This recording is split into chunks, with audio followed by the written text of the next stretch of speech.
Once upon a time, in a land where the men tattoo love and hate both on one hand, there lived a family. The average fabric of a woman and man, girl and a boy, a few toys and a cat. Her name was Whiskers. Some days they all sat happy together. Other days, plates smashed on the wall after they got flung like a discus. After a fight, the dad would play Black Sabbath into the night. The mom would blast Eurythmics in the kitchen. The kids would sit listening to both. The girl drawing the sky. The boy writing his Christmas gift wish list in the form of a rhyme. It would go, "Dear Santa, a calculator watch is what I want, and if you don't give me that, then you're a really bad Santa." The girl was an avid dirty dancer, watching Patrick Swayze 7 times a day till the VHS tape wore away. But the boy wasn't into that. His older cousin's already into rap. They gave him a tape of NWA and said, "Listen, tell us what you think of that." So he went to his room and put it on, and turned it off again. "Are you mad? If Mom hears that, I'm going to catch a slap, and I don't even want to think about Dad."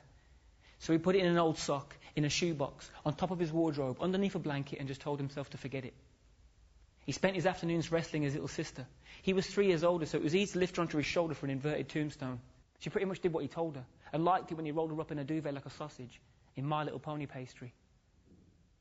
They've been fighting a lot lately, she said one afternoon, as he had him in the early stages of the perfect Boston Crab. The boy knew straight away this was one of those serious moments in the middle of a game that they every so often had. He told her not to worry, then finished her off with a suplex. "Who's the greatest? You are. Say it louder. You are." That's correct. Later that day, the girl sat playing the Mom at Connect 4 on the kitchen floor. Something felt wrong. She'd been keeping score, but Mom hadn't won one. Now, the girl didn't miss a lot, but she failed to spot the fact that Dad's coat was missing from the hook on the back of the door. "Where's Stephen?" "He's over there." "Doing his homework?" "No. He's watching that documentary about the frozen home of the polar bear." "Again?" "Well, tell him his dinner's ready. I made his favourite. Turkey drummers and alphabet spaghetti, but not in front of the telly. Tell him to come to the table. I need to speak to you both. It's important." Later that night, the boy sat alone in his bed. 101 Carl Lewis-shaped thoughts were running through his head. Mom had said it wasn't their fault. It's just that Dad was confused. His sister had asked who they'd live with and whether they'd have to choose. And as the two of them sat downstairs now on the sofa in a state, the boy's eyes were drawn up to the top of his wardrobe.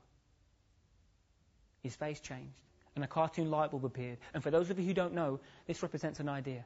The living room was cold, and the curtains were closed, and the sofa looked like a battered old boat in the middle of the ocean with both of them sitting in it. He told them to stand up, and handed them sunglasses he got free with a Happy Meal, his eyes sparkling like Catherine wheels. They didn't ask why, as he moved past them to the old Hitachi stereo, but as he looked back, his mum and sister kind of looked like the Blues Brothers. He pressed rewind on the tape, put his own glasses on his face, pressed play, stood back, and waited. As the music started, his mum and sister looked startled, so he quickly explained the role play and told them, "You just got to trust me. Mom, you're Dr. Dre. Sis, you're Eazy-E. Whiskers the cat will be MC Ren, and me, I'm Ice Cube."